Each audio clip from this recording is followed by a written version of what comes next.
on appuie sur le bouton et l'eau va être recyclée. Avec les 5 litres d'eau, on peut rester sous la douche pour se détendre aussi longtemps qu'on veut. Pendant 1 heure, ça nous chante parce que l'eau, elle est récupérée. Elle remonte dans la colonne où elle est filtrée, désinfectée et réchauffée et renvoyée directement. Alors la douche en moyenne en France en coûte 60 et 80 litres. Et avec la douche cyclique, en moyenne, on va pouvoir économiser 70% d'eau et d'énergie par rapport à une douche classique. Et c'est des économies qui sont d'autant plus appréciables quand le prix de l'eau et le prix de l'énergie augmentent. À Toulouse par exemple, depuis 2024, de juin à septembre, l'eau va coûter 42% plus cher pour justement inciter à réduire la consommation l'été quand la ressource en eau est la moins disponible. Et donc le fait d'avoir des produits qui permettent d'économiser l'eau, ça va permettre de continuer à profiter de ces douches longues, mais par contre en faisant attention à sa facture. Dans la colonne, on a 2 modes de fonctionnement. On a d'abord un mode classique pour se laver, où l'eau la plus sale va partir à l'égout, elle va pas être recyclée. Par contre, pour tout le temps, ou comme moi, on aime bien traîner un peu dans la douche, là on active le mode de recyclage, et là c'est les 5 litres qui sont recyclés en instantané, il n'y a pas besoin d'attendre, et en local. Il n'y a pas de tuyaux qui sortent de la douche qui vont ailleurs. C'était central pour nous pour montrer que l'écologie c'était aussi désirable et qu'on pouvait en avoir envie parce qu'on allait gagner en qualité de vie. C'est là-dedans qu'on a le système de traitement avec une pompe, un filtre ici qu'on peut venir accéder. Hop, on peut venir sortir le filtre pour le nettoyer, évacuer toutes les impuretés et le remettre. C'est pas un filtre à remplacer régulièrement, c'est pas inconsommable. Je me prends les gouttes d'eau. Ça fait quoi si les gens font pipi sous la douche? Alors, ils peuvent faire pipi sous la douche. En mode classique, ça pose pas de problème. C'est comme dans une douche normale. En mode cyclique, c'est dommage. Ce serait comme dans l'urbain. Donc, on préconise plutôt dans la phase classique. Techniquement, quand je vais appuyer sur le bouton, un clapet va se fermer dans le bas de la douche. L'eau est aspirée. Elle remonte dans la colonne où elle est filtrée, désinfectée et réchauffée. Si on reste longtemps dans la douche cyclique, on ne devrait pas avoir de l'eau froide. Donc, dans le système de recyclage, il y a une résistance qui vient maintenir la température. On garde l'eau chaude. Comme ça, on reste confortable tout du long. L'idée est née quand on était encore en école. On a commencé le premier prototype juste avant notre stage de fin d'études. Et donc au début, les premiers protos, c'est vraiment un peu cette vision qu'on a parfois de l'entrepreneuriat. On parle des entrepreneurs dans leur garage. Bon, nous, c'était plutôt dans la salle de bain. Beaucoup dans la salle de bain de chez Antoine, à bricoler des premiers protos, tester les premières douches cycliques. Avec Antoine, on se connaît depuis plus de 10 ans maintenant. On s'est rencontrés à l'INSA, à l'école d'ingénieurs. Au tout départ, c'est même beaucoup de soirées arrosées à réfléchir au sens qu'on veut donner à notre métier. Réfléchir à quelle solution on peut nous porter en tant que jeunes diplômés. Et donc c'est là où la douche, ça nous parlait bien, parce que c'est un produit du quotidien, c'est un produit qui parle aussi à tout le monde.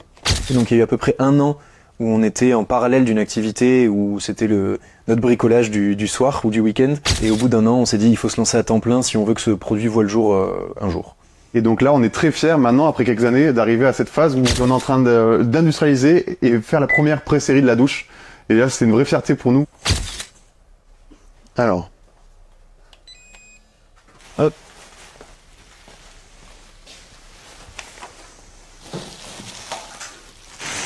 Et là, on va vérifier les tôles qui servent à l'habillage de nos pré-séries de douches cycliques. Donc c'est elles qui vont être les 10 premières douches cycliques installées chez nos clients. Et donc on s'assure que tout est bien, que le métal est bien plié, que la forme correspond à ce qu'on a demandé. On est en phase de précommande pour la douche cyclique. On a 10 premières douches qui vont être testées chez les premiers utilisateurs. Donc l'objectif, c'est d'avoir des premières qui sortent d'usine en quelque sorte à la fin d'année 2024 ou début d'année 2025. Mais d'abord, il faut pouvoir tester le produit et vérifier que ce qu'on industrialise, c'est conforme à nos attentes. Là, ça fait 4 ans maintenant qu'on travaille sur cette douche cyclique. Donc la phase d'industrialisation arrive 4 ans après, 4 ans de R&D.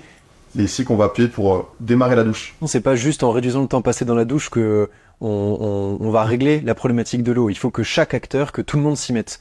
La douche, ce qui est intéressant, c'est que c'est le geste du quotidien qui parle à tout le monde. Et une fois qu'on a commencé à s'interroger sur sa consommation dans la douche, en fait, on commence aussi à s'interroger sur son usage dans la cuisine, dans d'autres usages dans la salle de bain, et puis aussi au travail, dans l'agriculture. En fait, chacun va se poser la question de « Ok, pourquoi j'utilise de l'eau? Est-ce que j'en ai vraiment besoin? Et comment je peux faire pour la réduire ?» Elle est vachement nulle.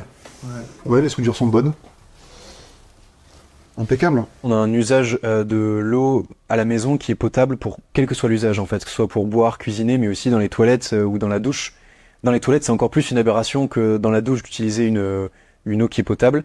Dans la douche, ça reste important d'avoir une eau qui est suffisamment propre pour que ce soit agréable et confortable de se doucher. C'est pour ça que dans la douche cyclique, il y a une filtration, une désinfection de l'eau à chaque fois que l'eau est réutilisée. Mais il faut repenser nos usages de l'eau. C'est important de consommer moins d'eau potable parce que pour la potabiliser, ça a consommé déjà de l'énergie en amont.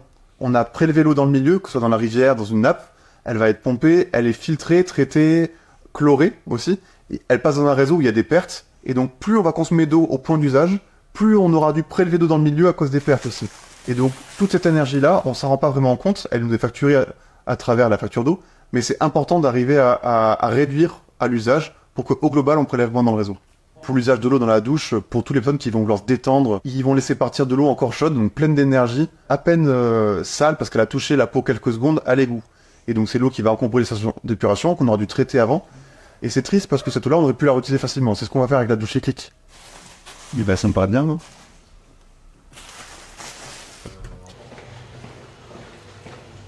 Là, on regarde la CAO, donc les fichiers 3D de notre douche, pour s'assurer que tout se monte bien. Donc avec Timothée, on s'assure que toutes les pièces qu'on intègre dans la douche se montent correctement.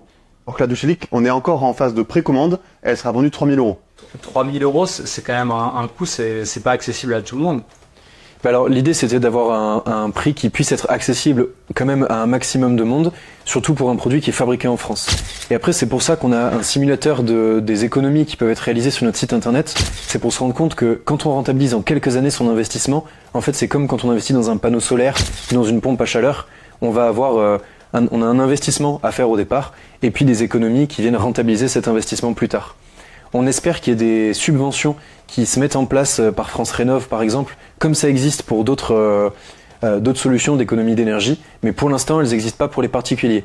Elles existent pour les professionnels, pour les hôteliers, à travers les agences de l'eau, les régions, l'ADEME, mais uniquement pour les professionnels de l'hôtellerie pour l'instant. Récemment, là, en mai 2024, on a remporté le 2e prix du concours Lépine pour la douche cyclique, avec une médaille d'or aussi, et une médaille d'argent pour le capteur îlot. En tant qu'ingénieur, c'était une grande fierté de remporter ces prix du concours Lépine, parce que bah voilà, ça vient récompenser tout notre parcours, tout notre travail. Je pense pas qu'on imaginait, quand on s'est lancé dans cette aventure entrepreneuriale, remporter un jour ce concours Lépine. Mais donc oui, c'est une fierté pour notre école aussi, pour nos familles, pour nos proches. Donc on est fiers de ce prix. Bon là, faudra accélérer parce que c'est quand même long le couloir.